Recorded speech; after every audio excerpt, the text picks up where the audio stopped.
কেউ ফাঁকা খাতা দিয়ে পরীক্ষায় পাস করেনি। অত্যন্ত কৃতি ওই ছাত্র ছাত্রী মানে আমাদের বেকার বন্ধুরা কতজন আবেদন করলেন? 24,63,000 বেকার। পোস্টের সংখ্যা কত? 6,000। লিখিত পরীক্ষার পরে 18,000কে ইন্টারভিউতে ডাকা হলো। সেখান থেকে নমস্কার সবাইকে, আপনারা দেখছেন স্মার্ট নলেজ ইউটিউব চ্যানেল। তো বন্ধুরা, আশা করি আপনারা সকলে জানেন WBGDRB West Bengal group D recruitment board. তো এটা কিন্তু তৈরি করা হয়েছিল 2017 সালে। এটা নিয়োগের বিজ্ঞপ্তি প্রকাশিত করেছিল 2017 সালে। 6,000 নিয়োগের বিজ্ঞপ্তি ছিল, ঠিক আছে, শূন্যপদ ছিল। এখানে কিন্তু রাজ্য সরকার আমাদের 60,000 গ্রুপ ডি নেওয়ার কথা বলেছিলেন কিন্তু, ঠিক আছে। তারপর থেকেই কিন্তু এক WBGDRB বোর্ড তৈরি করা হয় 2017 সালে। তারপরে নতুন নিয়োগের বিজ্ঞপ্তি প্রকাশিত হয় 6,000 শূন্যপদে। তো সেটা নিয়োগ করার কথা খুব দ্রুত। তো তারপরে একটা কেস হয়ে যায়। কেস হওয়ার পর মোটামুটি 1-2 বছর ঝুলে থাকে রিক্রুটমেন্ট প্রসেসটি। তো তারপর রেজাল্ট প্রকাশিত করার পর রিক্রুটমেন্ট সম্পূর্ণভাবে কমপ্লিট হয়, জয়েনিংও করায়, ঠিক আছে। তো 6,000 শূন্যপদে নিয়োগের বিজ্ঞপ্তি প্রকাশিত করেছিল, কিন্তু টোটাল 6,000 শূন্যপদে কিন্তু জয়েনিং করায়নি। তো কিছু মোটামুটি 600 কিছু প্রার্থীকে জয়েনিং করায়নি। তো 600-র কাছাকাছি নন জয়েনিংয়ে রেখেছে সরকার। তো জানি না জয়েনিং করায়নি। তো তার জন্য কিন্তু বিক্ষোভ কর্মসূচি অবস্থান করা হয়েছে। তো আপনারা আশা করি অনুষ্ঠানে দেখতে পাচ্ছেন WBGDRB 2017 গ্রুপ ডি ওয়েটিং ঐক্যমঞ্চ। তো এখানে সম্পূর্ণ ডিটেলস রয়েছে সম্মানীয় সাংবাদিক সমাবেশ। তো বিষয় মহামান্য কলকাতা হাইকোর্টের অনুমতি ক্রমে আগামী 11-12 নভেম্বর শান্তিপূর্ণ অবস্থান বিক্ষোভ কর্মসূচি করা হবে, ঠিক আছে। তো এটা কিন্তু 11-12 তারিখে। তো সম্পূর্ণ ডিটেলস আপনারা এই ভিডিওতে পেয়ে যাবেন। তো কী বর্তমান আপডেট রয়েছে WBGDRBর। এবং বন্ধুরা, WBGDRB বিষয়ে শুভেন্দু অধিকারী বিরোধী দলনেতা তো কি বললেন এই বিষয়ে সম্পূর্ণ তথ্য আপনারা পাবেন। তো এই ভিডিওতে কিন্তু অনেক কিছু আপনারা আপডেট পেয়ে যাবেন, যে বর্তমানে এখন যে পার্মানেন্ট পোস্টের বিজ্ঞপ্তি না প্রকাশিত করায় টেম্পোরারি বেশিরভাগই নিয়োগের বিজ্ঞপ্তি প্রকাশিত করছে রাজ্য সরকার। এই বিষয়ে কিন্তু অনেক কিছু কথা বলেছেন শুভেন্দু অধিকারী। তো আশা করি আপনাদের ভিডিওটি ভালো লাগবে এবং ওনার কথা আশা করি আপনাদের খুব পছন্দ লাগবে। কারণ ব্যাপারটা হচ্ছে আমাদের রিক্রুটমেন্ট প্রসেসের ব্যাপারে অনেক কিছু কথা বলেছেন। একটা রিক্রুটমেন্ট প্রসেস করতে মোটামুটি প্রায় 5-6 বছর উপর লেগে যায়, ঠিক আছে। তবুও আবার রিক্রুটমেন্ট প্রসেস শুরু না হতেই কেসে জড়িয়ে পড়ে যে কোনো রিক্রুটমেন্টে কিন্তু এরকমই হচ্ছে বেশিরভাগই, ঠিক আছে। তো এই বিষয়ে কিন্তু অনেক কিছু কথা বলেছেন বিরোধী দলনেতা। তো আশা করি আপনারা সম্পূর্ণ ভিডিও যদি দেখেন সম্পূর্ণ তথ্য এই ভিডিওতে আপনারা পেয়ে যাবেন। তো এখানে বলেছেন, আপনারা দেখতে পাচ্ছেন মাননীয় মহাশয়া। তো আপনাদের অবগতির জন্য জানানো যায় যে আমরা WBGDRB 2017 গ্রুপ ডি ওয়েটিং কর্মপ্রার্থী রাজ্য গ্রুপ ডি ওয়েটিং তালিকাভুক্ত কর্মপ্রার্থীরা তাদের অসহায়তার বার্তা বঞ্চনার বার্তা নিয়ে আজ 797তম দিন শহীদ মাতঙ্গিনী হাজরার মূর্তির পাদদেশে অবস্থান বিক্ষোভ কর্মসূচির মাধ্যমে যে মহামান্য হাইকোর্টের নির্দেশ অনুযায়ী সকাল 11টা থেকে 4টা পর্যন্ত এই অমানবিক সরকারি দৃষ্টি আকর্ষণ করে চলেছি। মেধার দ্বারা নির্বাচিত সুনির্দিষ্ট চাকরির দাবিতে আজও পর্যন্ত কোনো সদর্থক বার্তা না পাওয়ায় বঞ্চনা ও দুর্নীতির তথ্য তুলে ধরতেই নবান্নের দোরগোড়া সরকার এমনকি সমাজের সর্বস্তরের মানুষের কাছে বার্তাবহ হিসাবে মন্দিরতলা বাস স্ট্যান্ড, শ্রীপুর, হাওড়া দুদিনের 11-12 নভেম্বর দিনরাত অবস্থান কর্মসূচি। উক্ত কর্মসূচিতে আপনাদের উপস্থিতি প্রার্থনা করছি। আশা করি আমাদের অসহায়তার পাশে দাঁড়িয়ে কর্মসূচির সার্বিক তথ্য তুলে ধরে সরকারের দৃষ্টি আকর্ষণ করবেন এই বিশ্বাস রাখি। সর্বদা আপনাদের প্রতি আমরা কৃতজ্ঞতা জ্ঞাপন করি। আশা করি আপনারা বুঝতে পারলেন, এখানে সম্পূর্ণ ডিটেলস কিন্তু বলা হয়েছে। তো এখনও কিন্তু কিছু প্রার্থীকে জয়েনিং করায়নি, সে কিন্তু সম্পূর্ণ মেরিট লিস্টে, ঠিক আছে। পরীক্ষা পাস করেছে, ইন্টারভিউতে পাস করেছে, সম্পূর্ণ কিন্তু মেরিট লিস্টে নাম রয়েছে বর্তমানে, কিন্তু জয়েনিং করাচ্ছে না রাজ্য সরকার। এটা কিন্তু আসলে একটা খুব খারাপ ব্যাপার। এটা কিন্তু ন্যায় বিচার না বন্ধুরা, ঠিক আছে। সরকার এরকম কিন্তু কেন করছে জানি না। এটা কিন্তু মেরিট লিস্টেড, কেন তাদের চাকরি দিচ্ছে না এটা কিন্তু বোঝা যাচ্ছে না। যদি রাজ্য সরকারের নিয়োগ করার কোনো ইচ্ছা নেই, তবে রিক্রুটমেন্ট নোটিফিকেশন কেন দিচ্ছে এটা কিন্তু আসলে এটা কিন্তু ভাববার বিষয়। রিক্রুটমেন্ট নোটিফিকেশন প্রকাশিত করেছে 6,000 শূন্যপদে, কিন্তু এখনও কিন্তু নন জয়েনিংয়ে রয়েছে। কেন নন জয়েনিংয়ে থাকবে? সম্পূর্ণ এখানে তো 6,000 কিন্তু কমপ্লিট হয়নি শূন্যপদ। তো 6,000 বেশি তো হয়নি যে সম্পূর্ণ ফুল হয়ে গেছে সিট, ভ্যাকেন্সি সিট হয়ে গেছে, এটা কিন্তু না। যে ওয়েটিংয়ে রয়েছে এটা কিন্তু না, এটা কিন্তু টোটালি মেরিট লিস্টে রয়েছে। কেন তাদের জয়েনিং করাচ্ছে না, এটা আসলে কিন্তু খারাপ ব্যাপার। তো বন্ধুরা, সম্পূর্ণ ভিডিওটি দেখুন, সম্পূর্ণ তথ্য আপনারা পেয়ে যাবেন। পশ্চিমবঙ্গে যতক্ষণ না এই ওবিসির জট লাগছে একটাও নিয়োগ হবে না। তিনি যেটা করেছেন 6 লক্ষ পার্মানেন্ট পোস্ট তুলেছেন 13.5 বছরে। হাতি পুষেন এখন। তার মধ্যে একটা সাদা হাতির নাম হচ্ছে ডক্টর অমিত মিত্র। তিনি যখন অর্থমন্ত্রী ছিলেন, তিনি এখন মুখ্যমন্ত্রীর অর্থনৈতিক উপদেষ্টা। যেমন অর্থনৈতিক উপদেষ্টা আরো অনেক উপদেষ্টা আছেন, এরা সব 3 লাখ টাকা করে বেতন পায়। এরা ক্যাবিনেট মন্ত্রীর সমান মর্যাদায় গাড়ি, সিকিউরিটি, বাংলো, বিয়ে, আরদালি সবকিছু পায়। তিনি 6 লক্ষ পার্মানেন্ট পোস্ট অবলুপ্ত করেছেন। আমি ক্যাবিনেটে প্রতিবাদ করতাম, আর আমাকে ডক্টর অমিত মিত্র বলতো চাকরি দিতে হবে না, এখন গোটা পৃথিবী নাকি কন্ট্রাকচুয়াল হয়ে গেছে। কন্ট্রাকচুয়াল হয়ে গেছে, তাই পার্মানেন্ট চাকরি দেওয়া যাবে না। 6 লক্ষ পোস্ট অবলুপ্ত করেছেন। 7,000 টেম্পোরারি চাকরি দিয়েছেন এই সরকার টাকার বিনিময়ে। নইলে পার্টির ক্যাডার থেকে, নইলে এমএলএ এমপিদের, মন্ত্রীদের আত্মীয় স্বজনকে, এবং তাদের কারো 4,000 টাকা বেতন, কারো 12,000 টাকা সর্বোচ্চ বেতন, মানে ওই হাত দাড়ি কাটার মতো অবস্থা। এদের কারো নিয়োগপত্র নেই, 6 মাস অন্তর রিনিউয়াল করেন। তার কারণ এদেরকে দিয়ে নির্বাচনটা করতে হয়। যদি এদেরকে পার্মানেন্ট বা কনসালটেন্ট পে করে দেওয়া হয় বা একদম অ্যাপয়েন্টমেন্ট দিয়ে দেওয়া হয়, 6 মাস অন্তর রিনিউয়াল না হয়, তাহলে এরা কেউ মিছিল মিটিংয়ে হাঁটবে না এবং ভোট লুটেও অংশগ্রহণ করবে না। এই হচ্ছে রাজ্যের অবস্থা। আমি বামেদের বিরোধিতা করেছি। বামেদের তাড়ানোর ক্ষেত্রে অন্য অনেকের সাথে আমারও একটা বড় ভূমিকা নন্দীগ্রামে ছিল। আমি লক্ষণ শেখের মতো সিপিএম এর নেতাকে হারিয়েছি, যেমন 2021-এ মমতা ব্যানার্জিকেও হারিয়েছি। আমাকে হারাতে গেছিলেন, উনি হেরে বাড়ি চলে এসেছেন। Back to the pavilion. আর আপনাদের জন্য নয়, প্রচুর মানুষ চারিদিকে দাঁড়িয়ে গেছেন। প্রশাসনের লোকেরাও আমার কথা শুনছেন, কারণ এদের দেহ আছে মমতার সঙ্গে, হৃদয়টা আছে আমাদের সঙ্গে। এরাও পরিত্রাণ চান।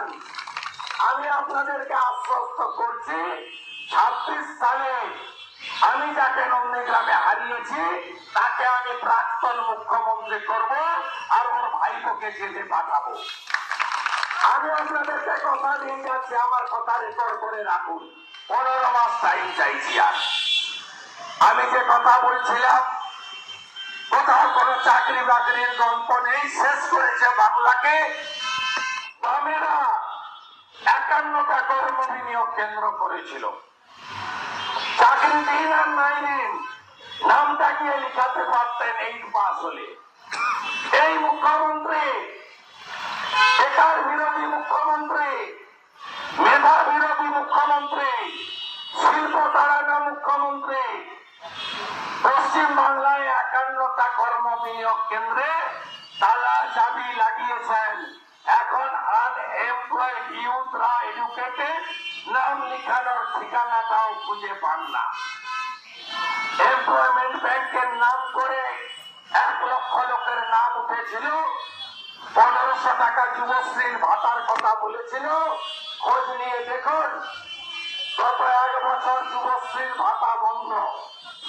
এমপ্লয়মেন্ট ব্যাংকে নাম তোলা যায় না। এই হচ্ছে পশ্চিম বাংলার অ্যাকচুয়াল অবস্থা। আমি আপনাদের গ্রুপটির এই আন্দোলনের অতীতটা একটু জানি বলেই বলছি, কারণ আমার সঙ্গে ধর্ণা মঞ্চে যেমন মাতঙ্গিনী হাজরার মূর্তির নিচে আপনাদের দেখা হয়েছে, তেমনি আশিস সহ আপনাদের ভাই বন্ধুদের সঙ্গে, কখনো কৌস্তব বাগচির সঙ্গে, কখনো ভাস্কর ঘোষের সঙ্গে আমার অফিসে একাধিকবার আপনাদের অনেক মিটিং হয়েছে। আপনারা জানেন 2016 সাল নির্বাচন আসন্ন। একদিকে বাম কংগ্রেস জোট, বিজেপি আলাদা, বাম উদ্দেশ্য আলাদা, তারা পরিবর্তন চান। অন্যদিকে মমতা ব্যানার্জিকে ক্ষমতায় আসতে হবে। তিনি ঘোষণা করলেন যে 60,000 গ্রুপ ডি আমার হাতে রেডি করা আছে। আমি ভোটে জেতার পরে এই 60,000 নিয়োগ করব গ্রুপ ডিতে, এবং নির্বাচন হয়ে গেল, উনি জিতলেন, মন্ত্রিসভা তৈরি হলো, ঘোষণা হলো 6,000 গ্রুপ ডি নেওয়া হবে। প্রশ্ন উঠল বাকি 54,000 কবে হবে?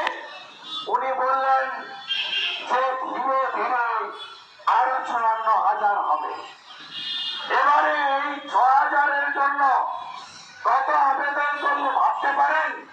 এখানে যারা আছে না, এরা মাস্টার আছে, মাস্টার ডিগ্রি, এরা অনার্স গ্রাজুয়েট আছে, এরা বিএড পাস আছে, এরা প্লেন গ্রাজুয়েট আছে, এইচএস মাধ্যমিক তো আছেই। প্রত্যেকটা ছেলে কম্পিউটার জানে, এবং এরা মেধাযুক্ত, মধ্যবিত্ত, নিম্নবিত্ত এবং গ্রামের অধিকাংশই কৃষক পরিবার থেকে উঠে আসা। এদের বাবা মারা অনেক কষ্ট করে এদের পড়াশোনা করিয়েছেন। এরা অনেক কষ্ট করে নিজের যে লুক্কায়িত প্রতিভাকে এরা বিকশিত করেছে। এরা কেউ ফাঁকা খাতা দিয়ে পরীক্ষায় পাস করেনি। অত্যন্ত কৃতি ওই ছাত্র ছাত্রী, মানে আমাদের বেকার বন্ধুরা কতজন আবেদন করলেন? 24,63,000 বেকার। পোস্টের সংখ্যা কত? 6,000। লিখিত পরীক্ষার পরে 18,000-কে ইন্টারভিউতে ডাকা হলো। সেখান থেকে 5,422-কে নিয়োগ করা হলো। নিয়োগ যখন হলো, আপনারা ভাবলেন যে গ্রুপ ডি রিক্রুটমেন্ট বোর্ড এই নিয়োগ করেছে। এই নিয়োগ করার কথা স্টাফ রিক্রুটমেন্ট বোর্ডে অথবা পাবলিক সার্ভিস কমিশনের।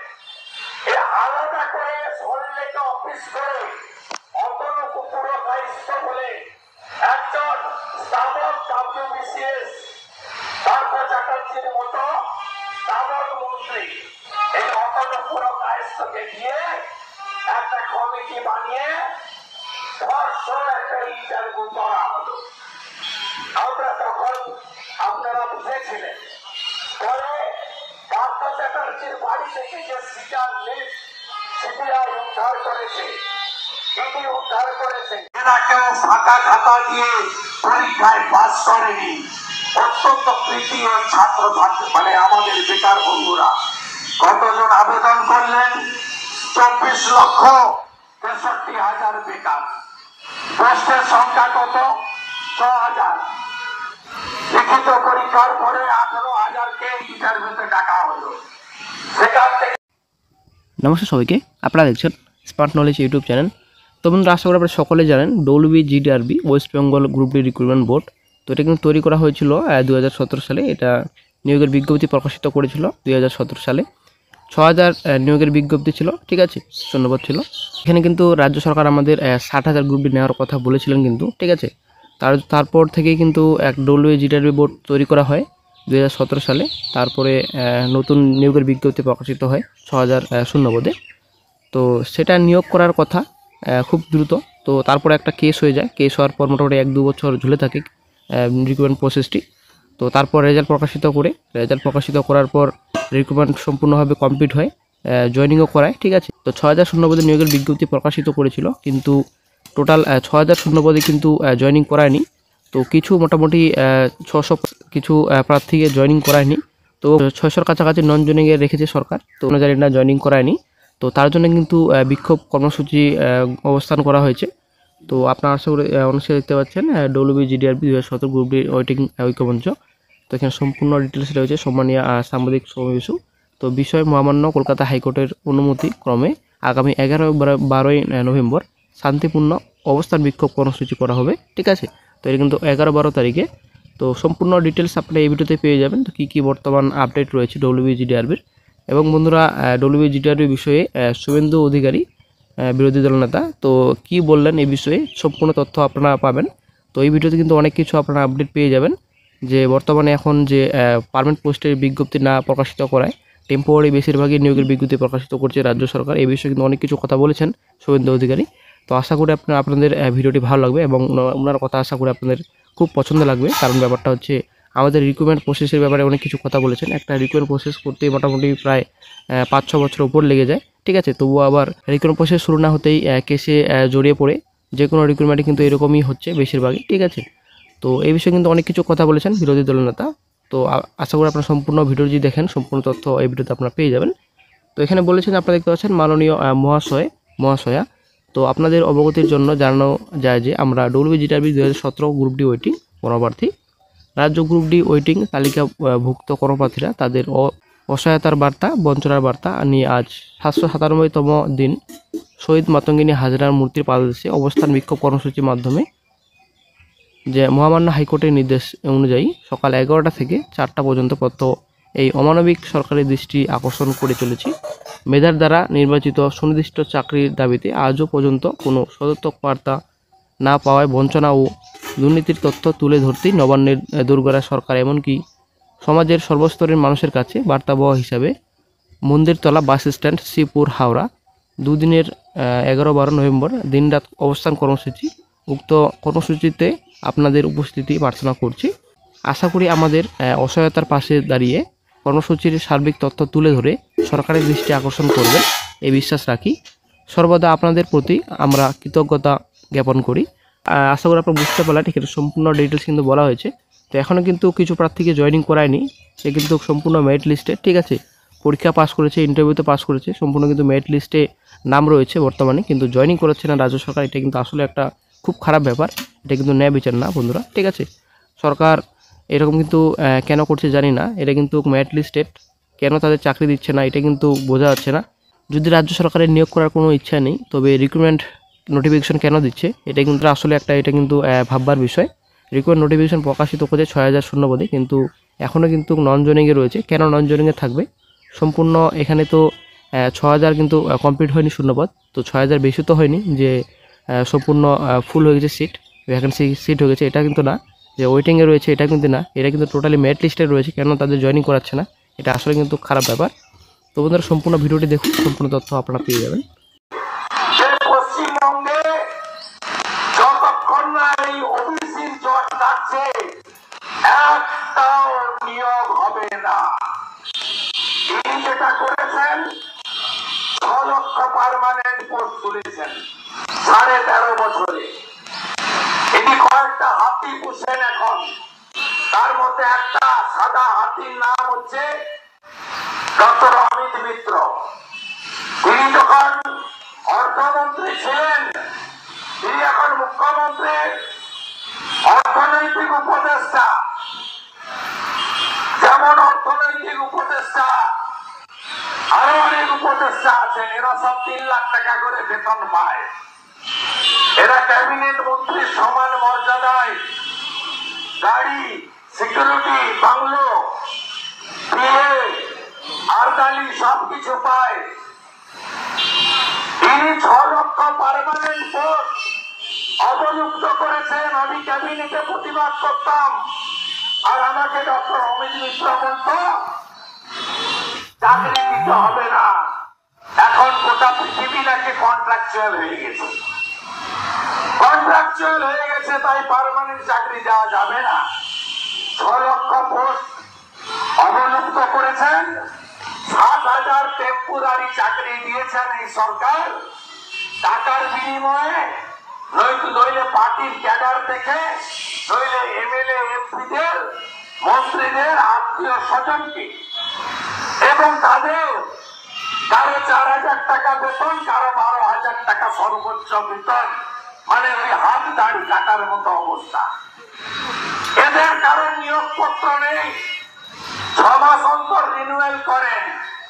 তার কারণ এদেরকে দিয়ে নির্বাচনটা করতে হয়।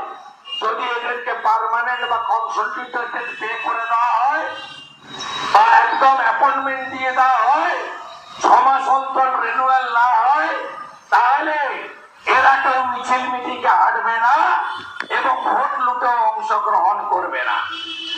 এই হচ্ছে রাজ্যের অবস্থা। আমি বামেদের বিরোধিতা করেছি। বামেদের তাড়ানোর ক্ষেত্রে অন্য অনেকের সাথে আমারও একটা বড় ভূমিকা নন্দীগ্রামে ছিল। আমি লক্ষণ শেঠের মতো সিপিএম এর নেতাকে হারিয়েছি, যেমন 2021-এ মমতা ব্যানার্জিকেও হারিয়েছি। আমাকে হারাতে গেছিলেন, উনি হেরে বাড়ি চলে এসেছেন। Back to the pavilion. আর আপনাদের জন্য নয়, প্রচুর মানুষ চারিদিকে দাঁড়িয়ে গেছেন।